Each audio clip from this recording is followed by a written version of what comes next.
I'm going to talk to you a little bit today about productivity, and I know it's early.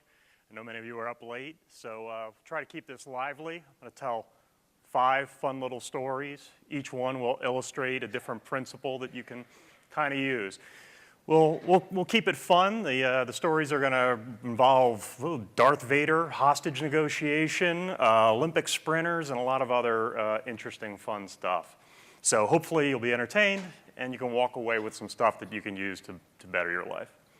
So, story number 1. We all have goals and dreams. My friend David had a very interesting goal. He wanted to build the ultimate Darth Vader costume. Now, it kind of made sense. David was 6'8". It was appropriate for that. Halloween was kind of coming up. And so David went about this with an almost religious zeal. Like, he got so serious. He got the official Lucasfilm licensed helmet. He got the cape. He built out the chest piece that Darth Vader has with the lights blinking, just like they do in the movie. He actually burned a CD of audio, Darth Vader talking, put a little CD player on the back, little speakers on his belt covered by the cape. He had a wireless remote. When you spoke to him, he could skip to an appropriate track and speak back to you as Darth Vader. He had taken preparation to new heights, and the culmination of all of this was, of course, Halloween. I live in Los Angeles. My friends are in Los Angeles, so my friend David and Wayne, they go to this Halloween party in the Hollywood Hills, very much anticipating this. And, of course, this is where it all started to go wrong. But David gets there. He looks fantastic. This is the most amazing Darth Vader costume ever. And people are very impressed. But does anybody in the room remember what color his eyes are? No, you probably don't, because they're kind of dark. The helmet, dark. David had done an enormous amount of preparation, but he hadn't done a lot of testing. So what he kind of realized is that basically he was wearing dark sunglasses at night indoors. So he's got this amazing costume, looks fantastic, everybody's staring at him, but he can barely see. So he's in this house, and Wayne has to keep grabbing David. You're going to run into that woman. David, you're going to knock that table over. And of course, David is basically drunk with power because he looks so great and everybody knows it. So I'm fine. Well, this is a house in the Hollywood Hills.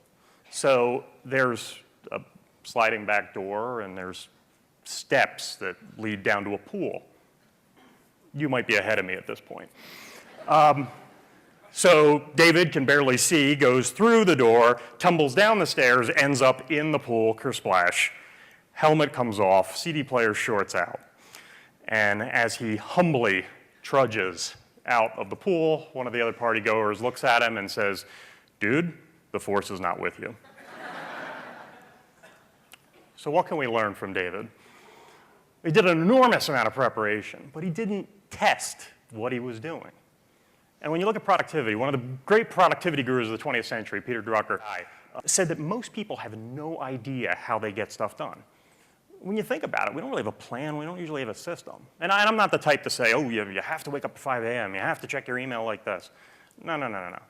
But we don't usually look at what we do. And what's interesting is if you actually take the time to watch how you accomplish things, what you usually find is some version of the 80-20 rule, where basically you get 80% of your results from like 20% of your efforts. So if you can figure out what those few things are that actually move the needle, if you can get rid of the stuff that doesn't move the needle, double down on the stuff that does, that 80-20 rule, and for some of it's more like a 90-10 rule, can really pay off. That's one thing to keep in mind. Story number 2. My friend Rob works in the Olympic Committee. Used to actually be an Olympic athlete himself. Told me a great story about a sprinter. We'll call him Gary for this.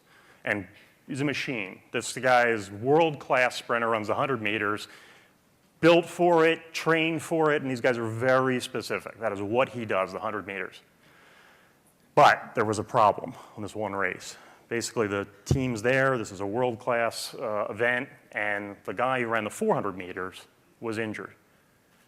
They needed Gary to run the 400 meters. That's 4 times what he's used to doing. He's not built for that. He hasn't trained for that. But it didn't matter.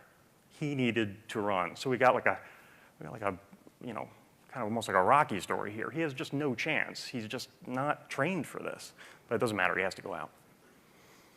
But it was a very interesting day. a very surprising day because it was outdoors, there's high wind coming at the runners, and this changes everything.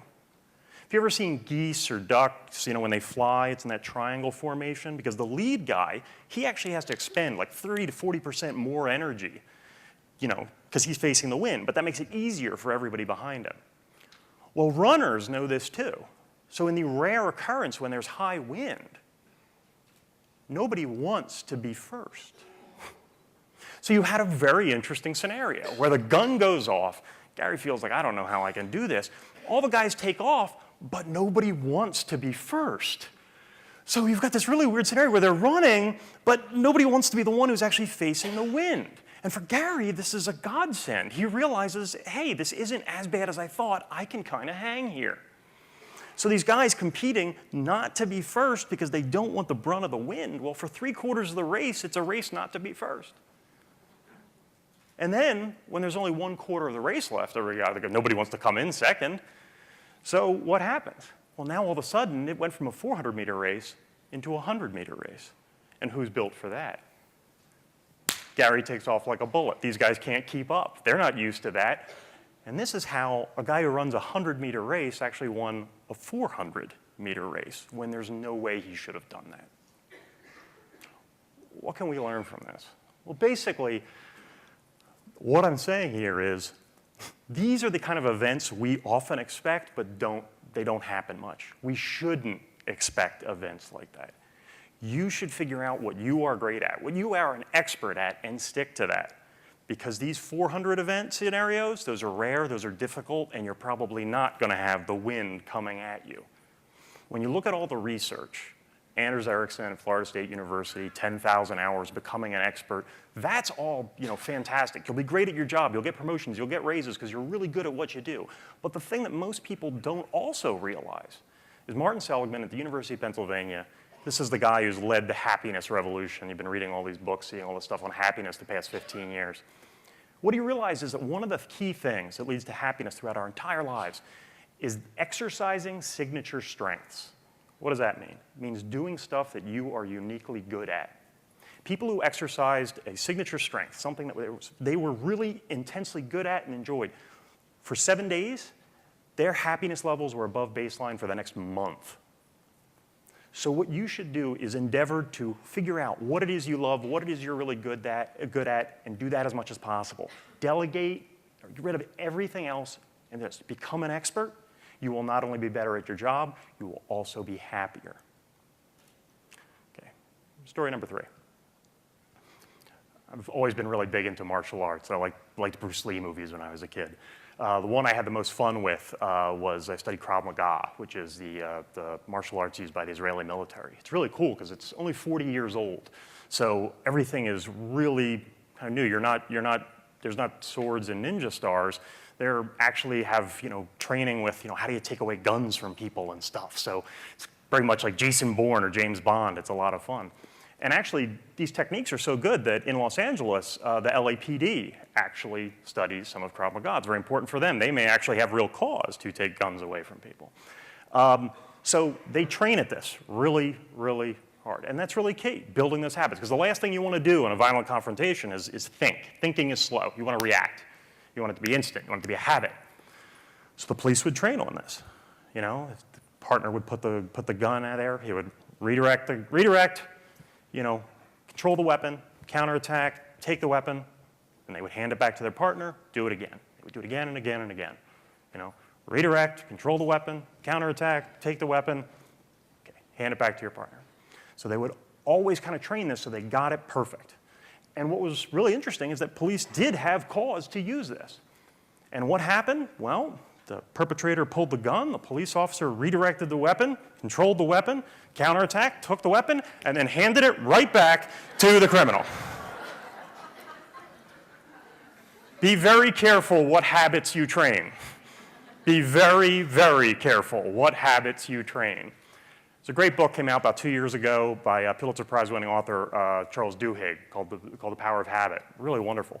There's a study in there from Duke University that showed about 30 to 40% of what you do every day is habits. You're not thinking when you open the door, when you start the car, when you do. 30 to 40% is habits. So a lot of what you're doing is just rote. You need to think about, are my habits good? Are my habits bad? How can I get rid of these bad habits? How can I improve my good habits? And there's a great, really simple way that you can do that, something to keep in mind. Sean Aker did research at Harvard University, calls it the 20-second rule. And basically all it is any habit, any bad habit you want to get rid of, make it 20 seconds harder to do. Any good habit you want to start doing, make it 20 seconds easier to do. You want to start playing the guitar more, take it out of the closet, put it next to the couch. 20 seconds easier to grab it, start doing it. You want to stop eating the chips, go into the kitchen, find the highest shelf, furthest back, open it, put them all the way back there, close it. Just make it a little bit more difficult on the bad things, a little bit easier. 20-second rule can really help you out. Story number 4. Good friend of mine. Great thing about my blog, and I'm also writing a book now for HarperCollins, is I get to talk to a lot of really interesting people. And one of them has become a good friend of mine, Chris Voss. He's the former lead international hostage negotiator for the FBI. Chris has some amazing stories. What was really cool was Chris basically, whenever an American would get kidnapped overseas, Chris was the guy where they would send. And you've all seen the movies. What's the first thing the hostage takers always say? You know, don't call the cops, don't call the cops. And of course, what that means is Chris is never actually on the phone. He's the hostage negotiator, but they're going to be very unhappy if they know the police are involved. So he always has to pick someone that he's going to guide, he's going to coach, and that's the person that's going to be on the phone. And that's the first thing he has to do, and it's very important, because that person needs to be intelligent, they need to be able to take orders, they need to be emotionally stable. So Chris has to look at, usually the family or whoever's involved, and pick out the person that he thinks will be the best person to be on the phone with the hostage takers. Well, there's one event, a young man was kidnapped in the Philippines. Chris was out there, he goes out, there's the mother, the father, and the sister. Chris talks to them all, and he picks the mother as going to be the person that's going to be on the phone. And this was the wrong choice. We're going to put a pin in that for now. Don't worry, nobody gets hurt.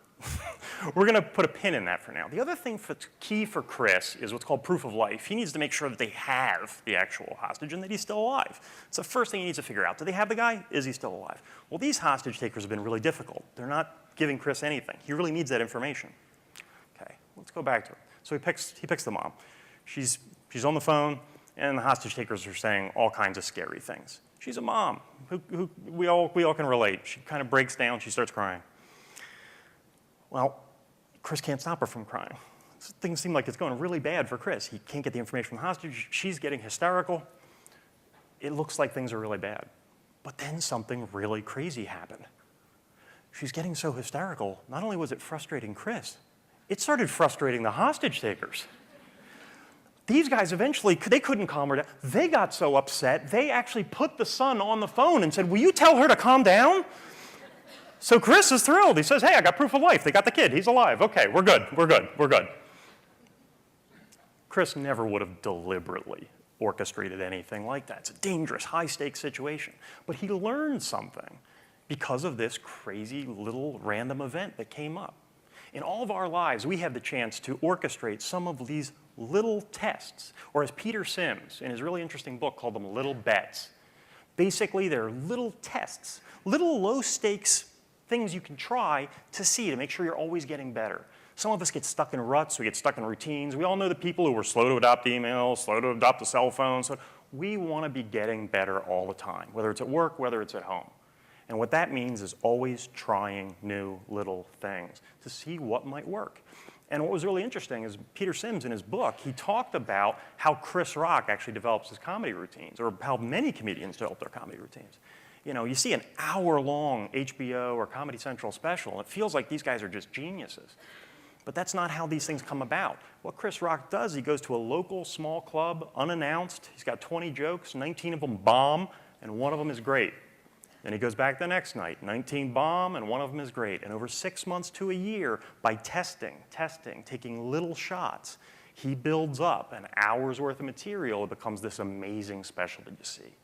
You got to keep trying little things, and eventually they produce big improvements. Okay, story number 5. My buddy Joe Asher is an Army Ranger, which is basically the Rangers are the Army's equivalent, like the Navy SEALs, really tough guys. They go through the most intense vetting process. It's unbelievable. It's like 60 days. They get like 1 meal a day, sleep like 3 hours a night. They got like a 75-pound rucksack they run around with doing ambush training in the middle of the night. Most guys drop out. Those who make it are just tough as nails. Well, we all face challenges. You know, this is some of the most incredible adversity, getting through a vetting program like this. Well, there's different ways to go about dealing with the challenges in your life. One of Joe's friends, Cameron, Cameron was push through. And when he was going through Ranger training, he started getting these pains in his shins. They're really bad. But he didn't want to drop out. So he just tied his boots a little tighter, give him some support. Well, a couple days go by, pain's getting worse. He's taking the Ranger candy, which is that's what Rangers call ibuprofen, is Ranger candy, because their lives are that hard. So the pains keep going. He ties his boots a little tighter. Pains get worse, ties his boots a little tighter. He actually did graduate, made it through Ranger training, got his Ranger tab. But when he showed up at graduation, he looked a little bit different than Joe. That's because he had a cast from his knee to his ankle on both legs. Those pains were actually stress fractures in his shins because he had been pushing himself so hard. Whereas my friend Joe took a very different tack to getting through Ranger school. Joe told himself, this is really hard, but if I can laugh once every day, I'll make it through this. And he did. He made sure he would laugh with friends. What's really interesting is, like I said, I'm lucky I get to talk to a lot of experts, a lot of really interesting people. I've talked to Army Rangers, I've talked to Navy SEALs, I've talked to Special Forces instructor at the School for Advanced Military Studies. And the thing I hear again and again and again is, you gotta laugh. These guys go through bigger challenges than most of us will ever face. Most physically punishing, deprivation, difficult. And what do they all say? Every one of them, when I speak to them independently, say the only way through is I had to laugh every day. Laughter is really key. It's really a salve, and it's so funny to hear all these guys that deal with so much difficulty that that's the one thing they all recommend. It's gotta be fun, they gotta make it a game. It's gotta be laughter. So anyway, we had 5 stories, 5 principles here. Darth Vader's story, remember the 80-20 rule. You're probably getting 80% of your results from 20% of the things you do. Double down the things that move the needle. Get rid of the rest. Number 2, the sprinter story. Be an expert. It's not only going to make you better at your job, it's going to make you happier. The scientific research shows that. Number 3, don't hand the gun back to the criminal. Be careful. A lot of what you do every day, about 1/3 of what you do every day is habits. Make sure you have good habits, get rid of those bad habits, use the 20-second rule.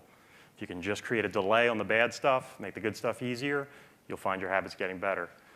Story number 4, hostage negotiation. Little bets. Keep trying little things. See what works. Try new stuff. You'll see yourself getting better over time. Story number 5, Ranger School. Laugh. Make sure to laugh every day.